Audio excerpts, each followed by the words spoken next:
मंगल मूरति सद्गुरु मिलवे सर्वाधार। मंगलमय मंगल करण विनवो बारंबार। धन्य धन्य सद्गुरु सुख महिमा कही न जाय। जो कछ कहो तुम्हारी कृपा मूते कछु न बसाए। समवेत समादरणीय सज्जन वृंद, आदरणीय माताओं तथा भक्तिमती बहनों,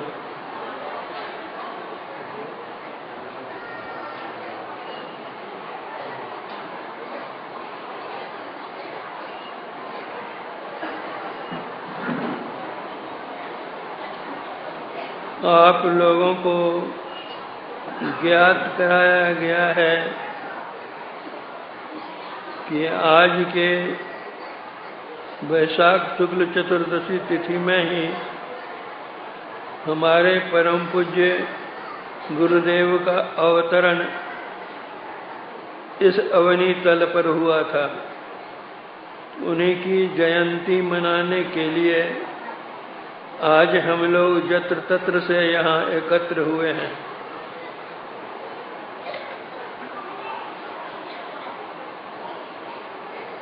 लौकिक अथवा पारलौकिक किसी भी प्रकार की विद्या हो, उसके शिक्षक होते हैं, अध्यापक होते हैं, गुरु होते हैं। बिना गुरु के ज्ञान नहीं होता। यह विख्यात है। लेकिन गुरु कहते किसको हैं? गुरु की महिमा के संबंध में आप लोगों ने रामचरितमानस का पाठ सुना है। गोस्वामी तुलसीदास जी ने गुरु की कितनी महिमा गाई है। गुरु महाराज रामचरितमानस पढ़ने के लिए कहते थे। यह ग्रंथ बहुत अनमोल ग्रंथ है। इसमें लौकिक पारलौकिक सभी प्रकार के ज्ञानों का समावेश है। गोस्वामी जी से ही हम पूछना चाहेंगे कि गुरु कहते किसको हैं? गुरु की महिमा तो बहुत गाई गई, लेकिन गुरु कहते किसको हैं? उन्होंने बतलाया, ज्ञान कहे अज्ञान बिनु, तम बिनु कहे प्रकाश। निर्गुण कहे जो सगुण बिनु, सो गुरु तुलसीदास। तुलसीदास जी कहते हैं, ज्ञान कहे अज्ञान बिनु। जो अज्ञान पद से ऊपर उठकर ज्ञान पद में प्रतिष्ठित हैं, आंख से नीचे की जितनी विद्याएं हैं सब अज्ञान है। ज्ञान की विद्या आंख से ऊपर की होती है। ज्ञान कहे अज्ञान में, वह ज्ञान क्या? ज्ञानान मोक्षमवाप्नोति तस्मात् ज्ञानं परात् परम। अतो जो ज्ञान दाने ही न क्षमस्तम तजेद गुरुम। ज्ञान से मुक्ति मिलती है, मोक्ष मिलता है, निर्वाण मिलता है, आवागमन का चक्र छूटता है। दैहिक दैविक भौतिक इन प्रतापों से जो मानव संतप्त हो रहे हैं, उससे मुक्ति मिलती है। ज्ञान कहे अज्ञान बिनु। ज्ञान कथने वाले बहुत होते हैं, लेकिन उसका आचरण करने वाले बहुत कम होते हैं। तो जो ज्ञान पद पर प्रतिष्ठित होते हैं, अज्ञान पद से ऊपर उठकर उनके वचन में और आचरण में अंतर नहीं होता।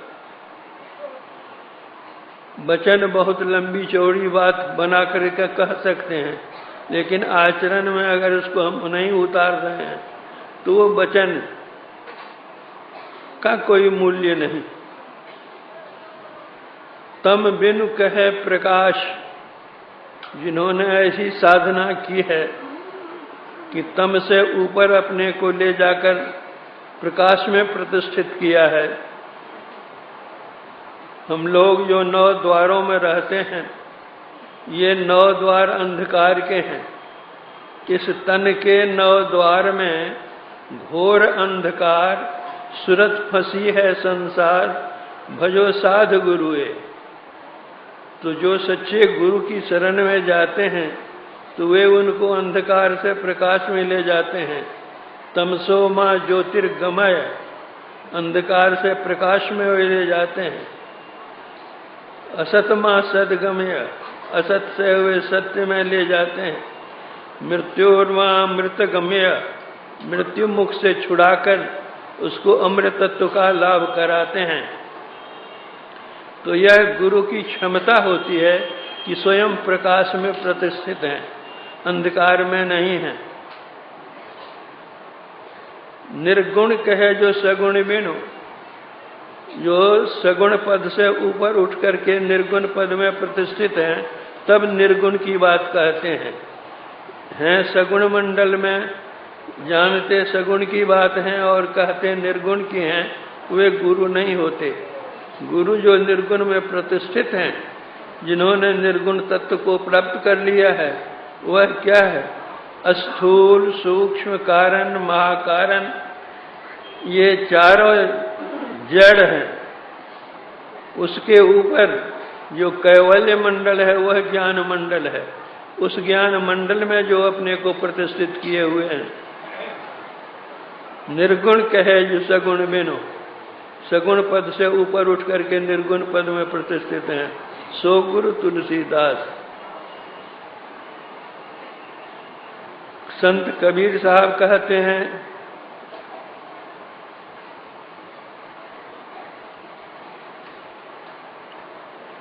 जो ज्ञान पद में प्रतिष्ठित हैं, अज्ञान पद से ऊपर उठे हुए हैं, वे गुरु हैं। एक पत्र बाबा देवी साहब ने धीराईलाल जी के नाम से लिखा था, जिसमें उन्होंने चर्चा की थी कि संत मत का बहुत छोटा सिद्धांत है और वह है गुरु, ध्यान और सत्संग।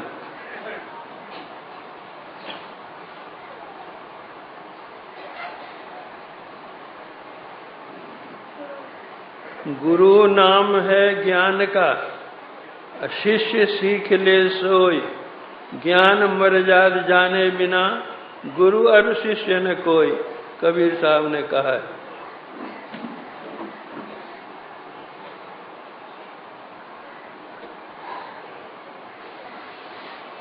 गुरु की महिमा बहुत है। सब धरती कागज करूं, लेखनी सब बन राय।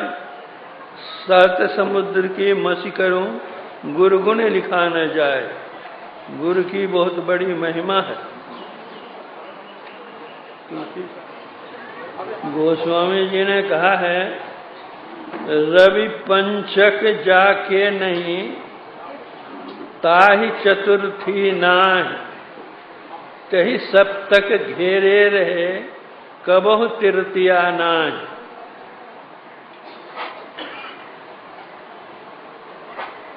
रवि पंचक जाके नहीं, इतवार का 5वां दिन, रविवार, सोमवार, मंगल, बुध, गुरु। रवि पंचक का मतलब गुरु।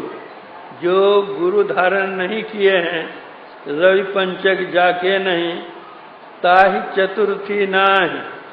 उसके जीवन में चतुर्थी नहीं आती है। चतुर्थी मतलब चौथा दिन बुध, अर्थात जो सद्ज्ञान होना चाहिए, सद्बुद्धि होनी चाहिए, वह नहीं होती है।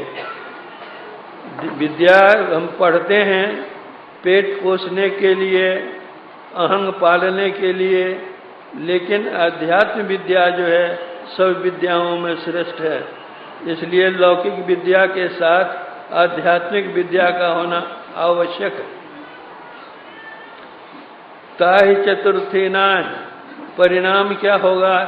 तहि सब तक घेरे रहे उसको, सातवां दिन शनिचरा ग्रह उसको पकड़े हुए रहेगा। परिणाम कबह तृतीया नाय, उसके जीवन में तृतीया तिथि नहीं आएगी, अर्थात रवि सोम मंगल, उसका जीवन मंगलमय नहीं हो, अमंगल रहेगा। मंगल मूर्ति सतगुरु मिलवे सर्वाधार, मंगलमय मंगल करण बिनवो बारंबार। मंगलकारी संत सदगुरु होते हैं, संत सदगुरु की शरण जानी चाहिए। सबसे बड़े हैं संत, दूसरा नाम है, तीजे 10 अवतार तिन्हें पर नाम है। ब्रह्मा विष्णु महेश सकल अवतार हैं, अरे हैं पाल्टो सबके ऊपर संत मुकुट सरदार हैं। संतों का स्थान सर्वश्रेष्ठ होता है, लेकिन संत होना चाहिए, वेश का संत नहीं होना चाहिए, आचरण का संत होना चाहिए। साचो उपदेश देत, भली भली सीख देत, समता सुबुद्धि देत, कुमति हरत है। मार्ग बताए देत, भाव हु भगत देत, प्रेम की प्रतीति देत, अभरा भरत है। ज्ञान देत, ध्यान देत, आत्म विचार देत, ब्रह्म को बताए देत, ब्रह्म में चरत है। सुंदर कहत संत ले जग कछु लेत नाही, संत जन निज दिन देवो ही करतु हैं। जो देते ही देते हैं, जो लेते नहीं हैं। जो लेने के लिए जानते हैं, इकट्ठा करने के लिए जानते हैं, वे गुरु नहीं कहलाते, संत नहीं कहलाते। इसलिए संतों की शरण जानी चाहिए, सद्ज्ञान लेना चाहिए, सदाचरण करना चाहिए। आचरण, सदाचार आचरण, जब तक आध्यात्मिकता को हम नहीं अपनाएंगे, सदाचार का पालन नहीं कर सकेंगे। आध्यात्मिक सर्वोपरि है, जहाँ आध्यात्मिकता है वहाँ सदाचारिता रहती है, जहाँ सदाचारिता रहती है वहाँ की सामाजिक नीति अच्छी होती है, और जहाँ की सामाजिक नीति अच्छी होती है वहाँ की राजनीति बुरी हो नहीं सकती, अच्छी होती है। इसलिए आध्यात्मिकता को अपनावें, अपने जीवन यापन के लिए कुछ न कुछ पवित्र कमाई अवश्य करें। इसलिए संत मत की सीख है, जीवन बिताओ स्वावलंबी, भरम भारे फोड़ी कर। स्वावलंबी जीवन होना चाहिए, परमुखापेक्षी नहीं होना चाहिए। जो बन पड़े दूसरे की भलाई करो, उपकार करो, परोपकार में लगाओ। एक लघु कथा कह करके मैं अपने प्रवचन में विराम देना चाहूँगा। एक सेठ जी थे, उनका लड़का सयाना हो गया था, लेकिन कोई काम करता नहीं था। तो सेठ जी ने कहा कि जाओ कुछ न कुछ उद्यम करो। अरे जब तक मैं हूँ मेरे बाद फिर कैसे खाओगे, कैसे रहोगे? तो उसने सोचा कि नेपाल राज्य में लोग कम पढ़े लिखे हैं, वहाँ अगर जाऊं तो व्यापार चमक उठेगा। वह नेपाल राज्य की ओर चला। रास्ते में जंगल मिला। जंगल में उसने देखा कि एक हिरन आया और उसके पीछे एक बाघ आया। बाघ को देखकर बेचारा तो डर के मारे एक गाछ के ऊपर चढ़ गया। देखा कि बाघ ने उस हिरन को मारा, खाया, फिर बाघ चला गया। एक लंगड़ा सियार वहीं माध में रहता था, वह निकल करके उस मांस को खाने लग गया। तो उस लड़के ने सोचा कि परमात्मा इतने दयालु हैं कि वह बाघ तो कहीं भी हरिन को मार सकता था, लेकिन लंगड़ा सियार के माद के नजदीक में ही मारा कि वो लंगड़ा कहीं नहीं जा सकेगा, तो उसको भोजन मिलेगा। तो परमात्मा इतने दयालु हैं जो लंगड़े लूल्हे के लिए भी इंतजाम करते हैं, फिर हमारे लिए इंतजाम हुए नहीं करेंगे, मैं क्यों जान देने के लिए चला। वह लौट गया, आगे गया नहीं। घर लौट कर आया तो उसके पिता ने पूछा कि बेटा बहुत जल्दी चला आया। तो उन्होंने अपनी कहानी कही जंगल वाली, जो परमात्मा तो लंगड़े लूले को भी खिलाते हैं, हमको नहीं खिलावेंगे। परमात्मा ने हमको ज्ञान दिया है। तो सेठ जी ने कहा कि बेटा परमात्मा के ज्ञान को तुमने समझा नहीं, तुम उल्टा समझ गए। परमात्मा ने तुमको ज्ञान दिया कि पुरुषार्थ करो, स्वयं खाओ और बचे हुए को लूले लंगड़े में बांटो।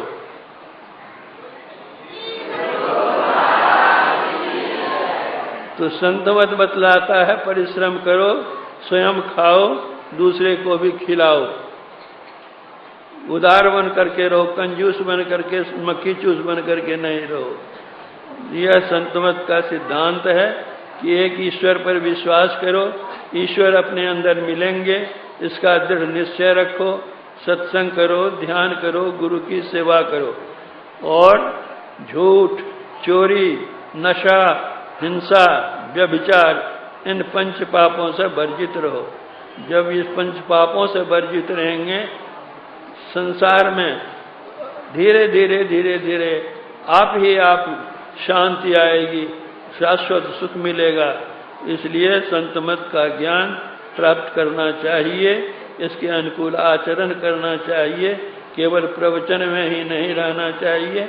जो सच्चा आचरण करेंगे सच्चा कल्याण मिलेगा। इतना कह करके आप लोगों को मैं बहुत बहुत धन्यवाद देता हूँ। आगंतुक सज्जन महाशयों को भी जो पदाधिकारी वगैरह आए हुए हैं, सबको मैं बहुत बहुत धन्यवाद देता हूँ। उन्होंने कष्ट किया इस तरह के मौसम में भी, इसलिए अधिक समय नहीं लेऊंगा। लोग अपने अपने घर जाएंगे, समय बहुत खराब होने जा रहा है।